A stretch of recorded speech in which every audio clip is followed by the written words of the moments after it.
Betoni kontak, malarlarga kerakmi, o'zi kerak emasmi? Ana zo'ri kanalini olib boradigan Abu Fattoh Xolli keldi. Hozir shu haqda so'rab ma'lumotlarga ega bo'lamiz. Abu Fattoh muhokamalarga sabab bo'layotgan betoni kontak malarlar uchun nimaga kerak? Nimaga surdinglar o'zi buni devorga? Bu ividiku bu. Qanaqa qilib ishlatyapsizlar buni bilmayman. Yo'q aka, hozir buni biz surganimizdan keyin Xudo xolisi o'zini holatida qanday turgan bo'lsa, shunday qoladi Xudo xolisi. Mana suv oqib qo'ygan joylarimiz ham nam holatda turibdi.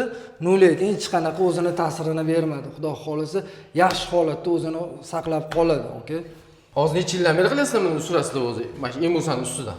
Xo'p, bu tajribadan kelib chiqqan holatda ishlab kelyapmiz. Xudo xolisi bir 6 yil, 7 yil davomida shunaqa holatlarni, imенно pokraskali holatlarni qilib kelyapmiz.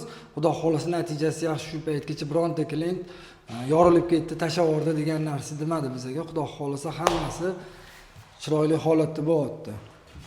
Sizlar nima deysizlar maylarlar? Shuni surib ko'rsa yaxshi chiqadimi? O'zingizlarning fikringizni kommentariyaga qoldiringlar.